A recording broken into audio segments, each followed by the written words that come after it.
A Bíblia, conhecida como Palavra de Deus, tem acertado muitas coisas durante a história da humanidade. De acordo com uma interpretação judaica, o livro de Esther teria uma profecia extremamente secreta e oculta para a grande maioria. Nessa previsão, a própria Esther pronunciava a morte e a derrota dos nazistas na Segunda Guerra. E aí, tudo bem? Meu nome é Ivan Lima e estamos juntos no canal Fatos Desconhecidos. Hoje, vamos descobrir como Esther pode ter pedido e, consequentemente, previsto a morte de perseguidores de judeus há milhares de anos. Quer entender melhor? Então acompanhe até o final. A história do livro de Esther está no Antigo Testamento da Bíblia. No contexto histórico do livro, o rei persa Assuero dominava grande parte do mundo antigo, o que incluía os próprios judeus. Hadassah, aquela que seria chamada de Esther, teria entrado para o harém do rei e conseguido uma grande ascensão, a ponto de se tornar rainha de Assuero. Porém, ela havia feito toda essa trajetória sem contar para o seu senhor que era judia, a mandado de seu primo Mordecai. Um dos altos oficiais do rei Assuero era Amã, um descendente do povo amalequita, que tradicionalmente era inimigo do povo judeu. Amã havia sido promovido e exaltado acima de todos os príncipes do império, de maneira que todos deviam se prostrar quando ele passasse. Mordecai, entretanto, não fazia essa reverência quando o oficial passava. Essa rebeldia fez com que Amã passasse a odiar os judeus e a buscar uma maneira de destruí-los. O amalequita disse ao rei que os judeus tinham um código de conduta e leis próprias, diferentes daquelas do Estado persa. Por isso, eram rebeldes, perigosos e deviam ser mortos. Assuero concordou e decretou a morte de todos os judeus. Claro que Esther e Mordecai ficaram preocupados e decidiram agir. Esther fez um banquete com Assuero e Amã, onde contou, pela primeira vez, que era judia, e convenceu o rei de que o oficial estava perseguindo o povo judeu. Assuero mandou retirar o decreto. Como resultado, tanto Amã quanto seus filhos foram mortos. Bem, essa é a história. Mas qual é a profecia? Ela se encontra no capítulo 9, no versículo 13, mais precisamente. Está escrito: Então disse Esther, se bem parecer ao rei, conceda-se aos judeus que se acham em Susã, que também façam amanhã, segundo o edito de hoje, e dependurem em forca os cadáveres dos 10 filhos de Amã. Esther 9:13. Assim como foi pedido, os cadáveres dos 10 filhos de Amã foram dependurados. Em uma primeira olhada, não há uma profecia aparente. Para descobrir a previsão que está oculta, é preciso recorrer a formas um pouco menos usuais de interpretação. O Midrash é uma coletânea de interpretações e histórias vindas da Bíblia, presentes nos ensinamentos de rabinos judeus. Através dessas interpretações do judaísmo, que vão um pouco além do texto, digamos assim, é que conseguimos entender a profecia. Geralmente, atribui-se o significado de estrela ao nome de Esther. Porém, segundo o Midrash, esse nome significaria oculto, escondido. De fato, é uma definição interessante, já que durante todo o livro, nenhuma menção a Deus é feita. Então, com essa interpretação, Deus estaria sim presente no livro de Esther. porém de forma oculta. Não só isso, como também diversas informações e referências estariam presentes, todas de maneira secreta. A tradição rabínica e os sábios judeus pregam que quando o livro cita o rei, sem mencionar o nome do rei Assuero, na verdade, quem está sendo mencionado ali é o próprio Deus. Ou seja, no versículo 13, quando Esther diz: se bem parecer ao rei, ela estaria fazendo um pedido ao próprio Criador. Esther estava pedindo a Deus para que os 10 filhos de Amã fossem enforcados. Em breve você vai entender quem realmente são esses filhos de Amã. Voltemos às interpretações do Midrash. Os escritos antigos eram mantidos pelos judeus em rolos de pergaminhos. Esses rolos eram feitos pelos escribas, grandes mestres responsáveis por manter a lei e as tradições do povo de forma escrita. Quando os escribas faziam a redação dos livros, utilizavam de certas técnicas para representar as letras e palavras do alfabeto hebraico. Nos rolos, algumas letras eram representadas com tamanhos maiores, já outras com tamanhos menores. A maior parte era escrita com o mesmo tamanho de fonte, se é que podemos falar assim, mas existiam esses casos especiais de letras um pouco maiores ou menores que o normal.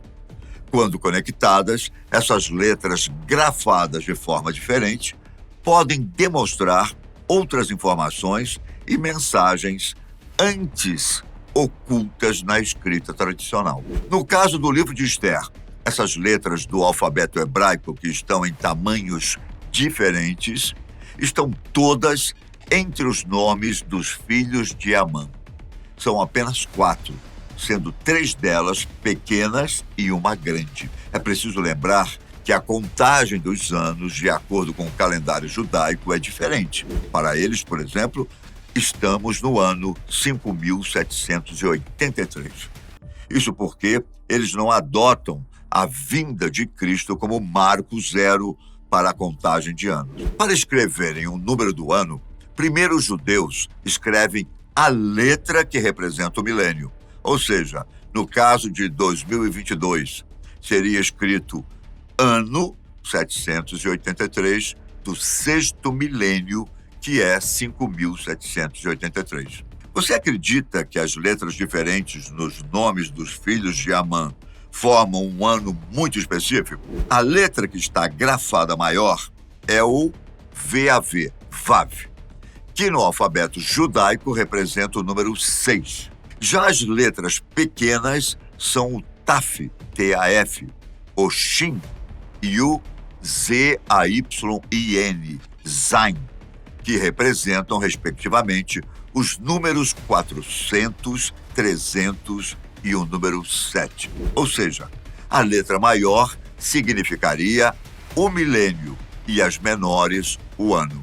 Resumindo, os nomes dos filhos escondiam ali, nessas letras, o ano 707 do milênio número 6. Sabe qual ano, em nosso calendário tradicional, esse ano representaria? Estamos falando do ano 5.707 e vivemos no 5.783. Se a partir de hoje retornarmos 76 anos, vamos chegar no ano de 1946. E o que aconteceu de importante em 1946? Se você conhece um pouco de história, vai se lembrar que esse foi o ano do Tribunal de Nuremberg, ano em que os grandes líderes nazistas foram julgados. Líderes esses que perseguiam os judeus, assim como o próprio Amã do livro de Esther. Nesse ano, os 12 maiores líderes antissemitas foram condenados à morte por enforcamento. Logo, seriam dependurados exatamente como Esther havia pedido a Deus no versículo 13 do capítulo 9 de seu livro. Portanto, Esses nazistas seriam os filhos de Amã da profecia. Podiam não ser filhos de sangue, mas compartilhavam do mesmo ideal de ódio e perseguição aos judeus. Talvez você esteja se perguntando, mas a profecia não falava de 10 filhos? Os líderes condenados foram 12. Essa é uma boa pergunta e eu já vou explicá-la. Sim, foram 12 os condenados. No entanto, o vice-líder do partido nazista, Martin Bormann, nunca foi encontrado e, por isso, foi condenado em absentia, ou seja, mesmo estando ausente. Já Hermann Göring, outro condenado, preferiu suicídio e não chegou a sofrer da pena de morte por enforcamento. Ou seja, no final das contas, foram 10 os líderes nazistas enforcados. Seus cadáveres foram dependurados em forca, como havia pedido Esther. Além disso, a rainha havia pedido que isso acontecesse amanhã. Esse amanhã, segundo as interpretações rabínicas, não se tratava do dia seguinte, mas sim de um tempo futuro. O que dá ainda mais embasamento para todo esse cumprimento é uma das declarações de um dos líderes nazistas antes de morrer. Julius Streicher era um editor e chefe do jornal Der Stürmer, periódico nazista que divulgava ideais antissemitas e costumava representar os judeus de forma maléfica. Ele protestou contra seus juízes no tribunal, alegando que todos eles eram judeus. Segundo o site Aventuras na História, enquanto caminhava rumo à forca, Streicher disse que os aliados estavam celebrando a festa de Purim de 1946. Essa festa no calendário judaico marca a celebração do feito de Esther e da vitória do povo judeu sobre Amã, o grande perseguidor do tempo do rei Assuero. Antes que o alçapão abrisse e Streicher fosse pendurado pela corda em seu pescoço, o nazista disse suas últimas palavras. Sabe quais foram? Heil Hitler! Talvez tenha parecido estranho Esther pedir ao rei Assuero para que os filhos de Amã fossem dependurados na forca, uma vez que já estavam mortos. Faz sentido pensar que ela falava de um tempo que ainda não havia chegado, quando os judeus seriam novamente perseguidos e os perseguidores, descendentes de Amã, nesse quesito, seriam derrotados. Apesar dessas informações que batem, com certeza essa profecia parece um tanto quanto escondida demais para ser real, sem as interpretações do judaísmo, que buscam muito a fundo e chegam até a inverter alguns antigos sentidos. Seria muito difícil descobrir essa previsão. Talvez não passe de uma teoria um pouco fantasiosa. Bom, vamos saber, não é? Qual sua opinião? Acha que tudo isso foi uma grande coincidência? Deus teria ouvido o desejo de Esther? Talvez a rainha só estivesse falando dos filhos de Amã daquela época mesmo. Enfim, deixe seu comentário e inscreva-se no canal para não perder os próximos vídeos. Fique com Deus, um grande abraço e até a próxima. Tchau!